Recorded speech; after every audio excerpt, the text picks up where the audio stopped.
Welcome back to our YouTube channel, Musika World Music. So, kakaiba ngayon guys ang ating gagawin kasi may gusto ako sa inyong i-introduce na matagal nang nanahimik na format sa music. And ngayon guys, isi-share ko yung first part ng collection ko guys ng mga mini disc album. So ito guys ay originally nilabas ng Japan and sumikat ito guys worldwide, US, Europe, dito sa Asia. And ito guys yung itsura niya. Yan. Ipapakilala ko sa inyo guys kung ano ba talaga ang mini disc. Marami-rami akong collection ito guys. So simulan na natin, kunin na natin yung iba ko pang mga collection. So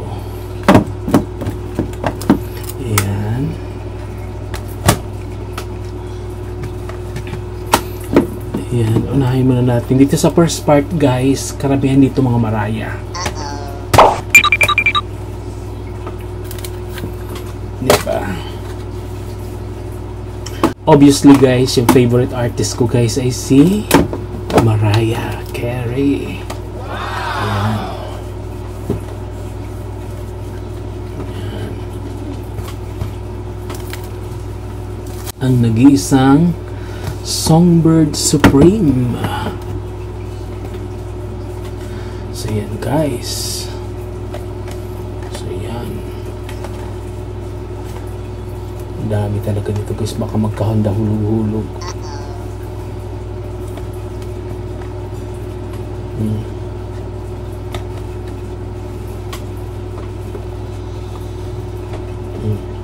Wow! Amazing! Ano ba?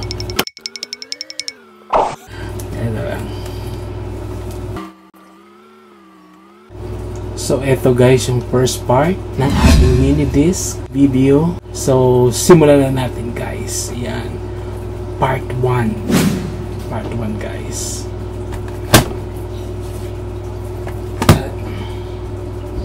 Lagay muna natin. Ano ba yung mga nandito? Ito guys. Ito yung Velvet Rope ni Janet Jackson. Ito release noong late 90s. Yan, andito yung Together Again, Every Time, diba? Ganda ng album na to guys, iconic. And the next one, yan. Ito guys yung debut album naman ni Robbie Williams. Yan. Siguro naman kilala nyo kung sino si Robbie Williams. Member ito guys dati ng Take That. And sumikat sila sobra-sobra noong panahon nila, especially sa Europe and dito din sa Asia. Ano bang kanta ni Robbie Williams guys? Angel. And then sa Take That naman yung sikat naman yung Back for Good. And mayroon silang sumikat na remake from Barry Manilow, kung naalala nyo guys yun. Could It Be Magic? I think parang yun. And then Never Forget. Yan yung mga song from Take That na sumikat. And sa kanyang solo career guys, may isa akong sobrang paboritong kanta niya, yung Rock DJ. Yun, napakaganda nun guys. And sumikat din yun guys kasama ng Millennium. And then yung collaboration niya with Kylie Minogue, nakalimutan ko lang yung song. And may duet din siya kay Nicole Kidman, kung hindi ako nagkakamali. So ang dami niyang sumikat na kanta ni Robbie Williams. So ito yung kanyang debut album guys, sa mini disc format. Yan. Yan. Hindi po ito CD o hindi po ito cassette tape. Ito po ay mini disc. Yan, nakadalawa na tayo. At syempre, the next one is isa sa mga paborito kong collection from Babyface. Ayan yung kanyang mini disc album. Ito lang naman guys yung album niya na kakulab niya si Mariah, yung Every Time I Close My Eyes. Ayan, ginawa niyang backup vocals dito si Mariah. Ang ganda, pakinggan nyo guys, or search dito sa YouTube. Sobrang ganda. Ito yung kanyang The Day Babyface. Yan, The Day. Again, mini disc. And syempre, ang paborito ko sa lahat, Mariah Carey, Rainbow album.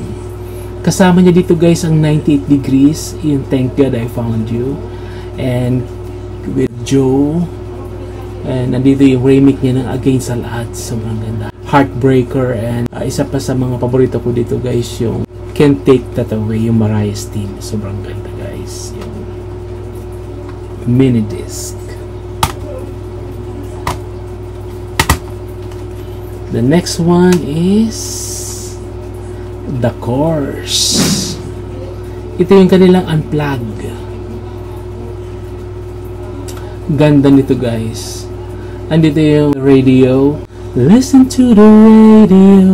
Kung naalala nyo guys. Tapos, pinerform din nila dito guys yung Breathless and Runaway. And dami yung mga hit song nila sinama dito sa unplug album on mini disc format. Yan. The next one is, syempre, kung may The Songbird Supreme, ito yung original na The Songbird, Barbara Streisand. Ito yung kanyang album na Back to Broadway. Yan, Back to Broadway guys. Ganda. Ganda ng album na yan.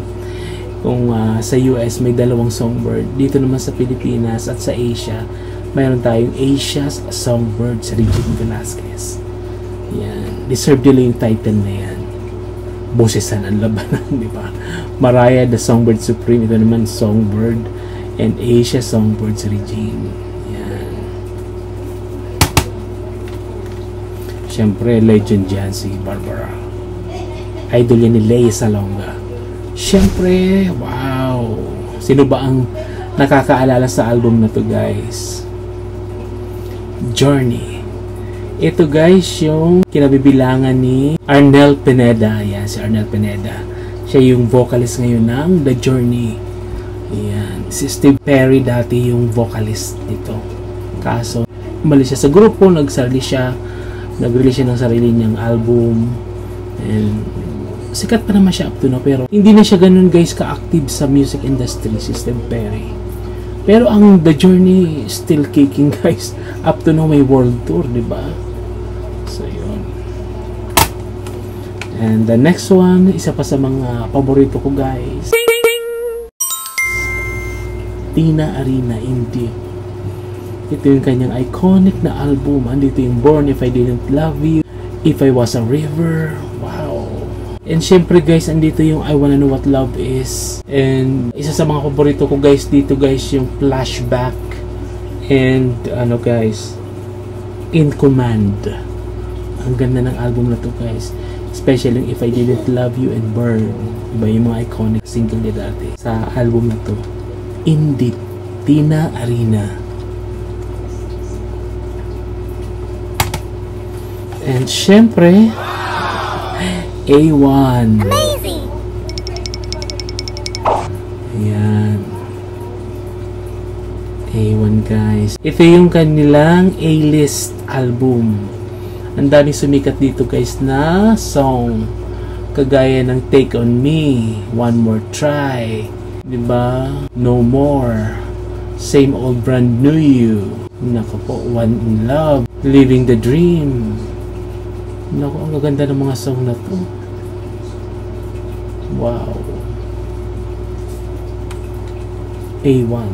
Sobrang sikat ito guys dito sa Pilipinas. Ito yung the A-list on mini-disc format. Hindi kasi tape at hindi din CD guys. At hindi din plaka. MD or mini-disc album. And syempre, kung may Mariah, may Celine. Yan. Ito yung kanyang nag-iisang Christmas album. These Are Special Times, Celine. Ganda. May isang song dito guys na kompleto yung family niya. Kinanta nila dito sa album na to guys, sa Christmas album na to guys, yung Feliz Navidad. So, I think parang hindi siya final track. Bago mag last track sa album na to, Feliz Navidad. kasama niya papa niya, mama niya, mga kapatid niya. Ang ganda ng album na to, guys. Siyempre, Melanie C from Spice Girls. Ito yung kanyang debut album. Ang ganda nito din. Northern Star. Diba? Tapos andito yung kanta niyang Gaga. And Going Down, I Turn to You. Wow. Saka yung collaboration niyo guys sa member ng TLC. Naalala niyo pa guys si Lisa Left Eye Lopez. Yan, yung kanta nila dito guys yung Never Be the Same Again. And andito din guys yung Closer, Feel the Sun. And meron tong nilabas guys na LP nung 2023 Record Store Day. May kasama yung mga bonus track. So ito yung standard edition guys. Wala dito bonus track. Nilagay guys sa plaka yung bonus track nung nirelease ito sa Record Store Day for the first time on vinyl record format. Pero ito guys ay mini disc. And syempre ito yung grupo niya, the Spice Girls. So hulaan nyo guys kung sino dito yung dating nai-issue na ghost singer. Ayun guys, pero paborito ko yung Spice Girls. Pero pinurog niya naman na hindi totoo, na walang katotohanan yung akusasyon na ghost singer siya. So yun, ibig sabihin niya guys yung parang lip-sing lang, pampadagdag lang sa member, parang ganun, wala naman masyadong ginagawa. So pero kasi guys dito kasi guys sa Spice Girls, dalawa talaga yung vocalist, which is si Melanie C and Melanie B. Yung the rest mga ano lang pang harmony, di ba? Although may mga parts din naman sila sa mga song, pero mas nag-highlights talaga guys si Melanie Brown at Melanie C. Yan, silang dalawa. Ito yung kanilang final studio album na kompleto pa sila, Spice World. Kasi yung last album nila guys, last studio album nila yung Forever, hindi na sila doon guys kompleto kasi wala na doon si Geri Halliwell. So mini disc. Yan.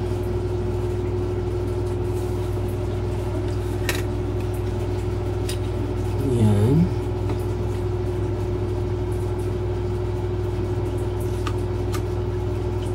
So yan.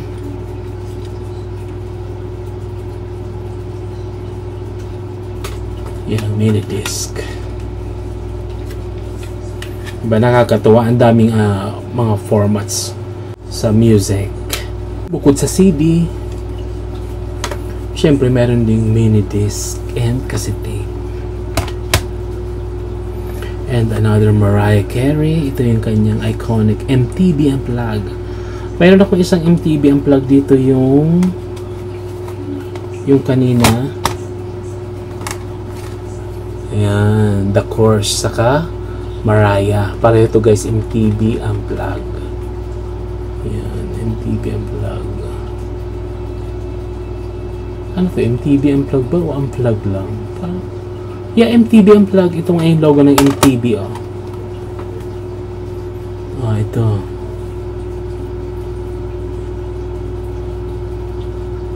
Ayan, MTV Unplugged. So, meron tayong dalawang MTV Unplugged dito sa part 1 ng ating mini disc collection. Mariah and The Course. Sana hindi mahulog. And isa pang member ng Spice Girls guys, Geri Halliwell. Ito guys yung kanyang debut album after niyang umalis sa grupo niya na Spice Girls, diba? Ang daming nagalit nung kay Geri Halliwell kasi parang kontrabida siya sa Spice Girls. Siyempre kasikatan nila, sobrang sikat sila noon eh. Tapos bigla lang siyang aalis. Daming nadismaya ng mga fans ng Spice Girls kasi phenomenon talagang parang SB19, gano'n mas matindi pa kasi talagang wow, i-research nyo na lang guys. World, ano talaga, yung buong mundo talaga. Kahit that time, hindi pa uso yung mga social media, Ganun, YouTube, wala pang ganyan. Pero, grabe ang kasikatan ng Spice Girls. I-research nyo na lang guys dito sa YouTube. Para ma-prove nyo talaga guys yung sinasabi ko guys. Sobrang sikat nila. Parang The Beatles, diba? Kung mayroong The Beatles nung panahon namin ng 90s, mayroon naman Spice Girls. Ganun, halos pares yung kasikatan. Another, ito yung debut album ni Mariah, self-titled album. Nandito yung mga paborito kong song niya, I Don't Wanna Cry, Love Takes Time, There's Got to Be a Way, Vanishing, Prisoner. Grabe, ang ganda ng mga song dito. Saka yung first single sa album na to, Vision of Love. Iconic. Mini disc. Siyempre, paborito kong album ni Mariah, Daydream. Andito yung Fantasy, When I Saw You Forever, One Sweet Day, Looking In, and Open Arms. Wow, ang dami. Saka Underneath the Star, Long Ago, di ba memorize ko? And syempre, hindi pwedeng wala siya sa collection ko ng Christmas album niya, Merry Christmas. Ito guys ay mayroong follow-up Christmas album na ginawa niya noong bago siya manganak. And yun ay Merry Christmas to You. Ito yung kauna-una ng 1993 or 94. 1994. Yan, Sony Music, Columbia Records. Yan, All I Want for Christmas is You. Dito. Saka guys, favorite ko guys dito yung Heart the Herald. Wow. Yung version niya ng Heart the Herald. Grabe. Saka Holy Night. Diyos ko po. And ito yung pinaka-successful niyang album guys sa US. Music Box. And dito lang naman guys yung Without You, Anytime You Need a Friend, Dream Lover. Wow. Diba? And personal favorite ko dito guys, yung All I Ever Wanted and Just to Hold You Once Again. Ito guys yung matitinding ballad song ni Mariah dito sa album na to. Yung dalawang track na yun guys. Grabe, pakinggan nyo. Especially itong All I Ever Wanted. Walang hingahan. Kayo nang bahala guys. I-try nyong kantahin. Baka ma-ER kayo. Sobrang, kung may gymnastic guys sa boses, si Mariah yung mananalo. Grabe yung boses ni Mariah during 90s. Yung kanyang prime, grabe. Kahit si Whitney Houston or si Celine Dion or si Barbra Streisand, medyo napakambyo. Wait, may bago. Parang kailangan nating tumabi. Parang ganun yung dating kasi nung pumasok si Mariah sa music industry guys, binulabog niya guys yung music industry. Especially yung mga ka-genre niya guys, sila Celine, sila Whitney, Barbra Streisand, even Aretha Franklin, yung mga boses ng labanan. Medyo na pa, wait, parang ganun. Siyempre, andyan na pumasok na yung mga the next Mariah, like abinado naman si Beyonce before, na isa sa mga inspirasyon niya guys si Mariah, especially sa boses talaga, yung style, yung mga technique na ginagawa ni Mariah sa yung mga runs, mga ganon. Ang hindi niya lang nakaya guys na makopy kay Mariah yung whistle, yung kanyang matinding wow. Pero si Beyonce naman is talaga, ang boses niya talaga, yung vocal quality, kumbaga belter din niya si Beyonce, and then ang galing din niya sa mga runs, sobra. Yan. So aminado man siya na inamin niya talaga yan, nandito sa YouTube, na isa si Mariah sa mga idol niya at inspirasyon niya sa music. Yan. So again, another Mariah Carey album. Ito yung pinaka-powerful album niya. Kung ang hanap nyo guys ay bosesan na album guys, ito guys yung bilhin nyo, pakinggan nyo. Diba? From track number 1 to end. Wow. Walang tapon sa album na to guys. Puro high notes ang maririnig nyo dito guys. Sakay parang puro parang whisper ng boses, and then mababa na bilang taas. And grabe yung boses niya dito guys. Tapos sumunod na yung MTV Unplugged, ganun din. Kaya medyo kinabahan si Whitney sa kasi si Celine kay Mariah. Kasi grabe yung boses niya. Kakaiba. Ganun katindi yung boses ni Mariah, guys. Ito naman yung isa sa mga pinaka-iconic niyang album. And ito yung After the Breakup kay Tommy Mottola. Kaya napaka-personal ng album na ito, Butterfly. Dito yung My All. Dito yung Close My Eyes, Whenever You Call, Honey. Wow, grabe. Sobrang ganda nito. And then mayroon siya dito, guys, remake ng song ni Prince, yung The Beautiful Ones. And isa sa mga favorite ko, guys, dito, guys, yung kahit hip-hop siya, guys, yung 4th of July, Baby Doll, and Breakdown. And sa ballad naman, guys, paborito ko yung Whenever You Call, saka Butterfly. Sama mo na yung My All. So parang halos lahat na lang, guys. wala na ko itatapon, guys. From track 1 hanggang sa last track sa album na to, guys, lahat ko talaga gusto. And kung hindi nyo kilala si Mariah, hindi nyo pa na-explore yung mga song ni Mariah, i-research siya, guys. Especially dito sa YouTube, or pwede nyo i-download sa Spotify or iTunes. So yun, guys. And mayroon din naman akong mga mixtape sa tinatawag, guys. Ito yung mga recorded na, guys. Ayan.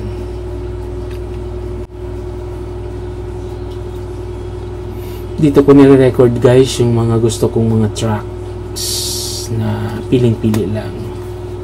And then meron pang isa. Ito pa, guys. Ayan. Ito, guys, ay sumikat talaga, guys, ng sobra noon.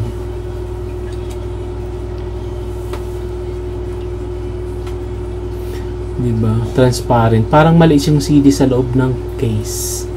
Pag isinaksak mo to sa player, guys, nakaganon. Nakahiga.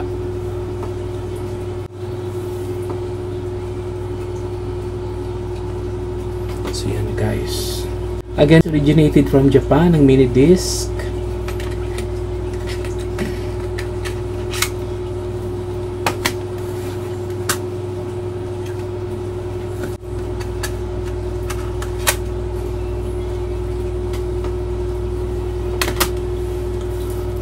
So, ayan na. Gusto ko sana hindi mahulog. Ayan. Oops. Ito, guys, yung part 1 ng ating mini disc unboxing. Ayan. MD album mini disc. Ayan.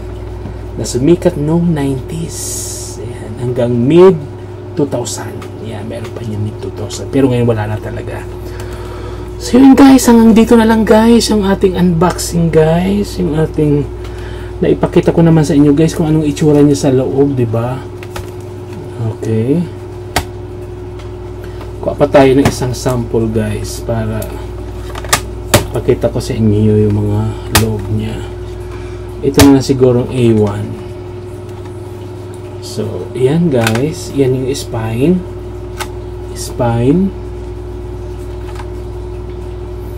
Yan, front cover, may hype sticker din siya, and back cover. And then pag binuksan mo siya, guys,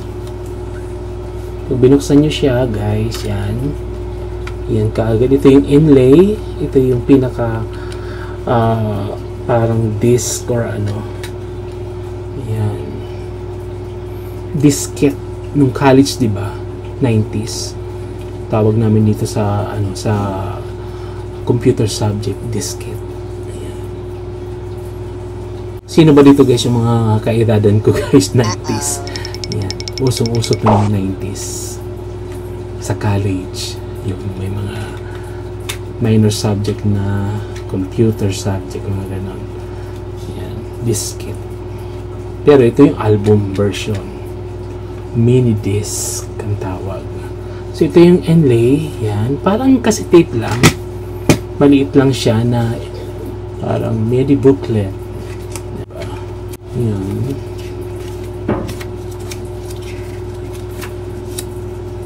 Yan, sino ba to? Si Ben. Si Ben. Ang cute niya, ang liit. Mga lyrics, guys. Ito naman si Mark. Di ba kilala ko? Kasi paborito ko din po, guys, ang A1. Kayo din, for sure. Kilala niyo yung A1. Ito naman, guys, ay si Paul. Tama ba? Si Paul nga. And the last one is si Christian. Yung parating rival ni ni Ben pagdating sa mga chicks. Yan, sa mga documentary nila, yan, na-reveal nila yung kanilang away nung kabataan nila. And A1, the A-list. Many disc. Ayan. Mayroon siyang ganito, guys. Ayan. May print yan dyan, guys. So, yan lang, guys. Ating part 1 ng ating mini disc collection. Kung kailan gawa naman tayo ng part 2. So, thank you for watching, guys. Don't forget to like and subscribe. And pa-share na din para may idea yung mga tao kung ano ibig sabihin ng mini disc. Yan. Yan, guys. Thank you for watching, guys. God bless us. And parati kong pala sinasabi, guys, dito sa ating YouTube channel, guys, na always be kind. Thank you, guys, for watching. God bless us. Mini disc 90s.